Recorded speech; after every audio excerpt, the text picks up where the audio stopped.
Welcome to our DEX training on searching and reviewing disputes. Let's get started. First things first, log into your DEX account. Once in, find and click on the Disputes section in the DEX dashboard. Now, let's dive into the search filters. Get familiar with options like customer name, dispute number, status, receive date, and location ID. These filters will be your allies. Time to examine the results. Look for essential details like dispute number, customer name, and status. Identify the disputes you're after. Click on a specific dispute to unveil its details. Review general info, original transaction details, and the current dispute status.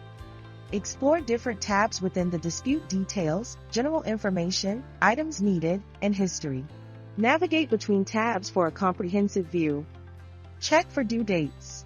Ensure actions align with specified time frames. And there you have it. You're on your way to resolution success.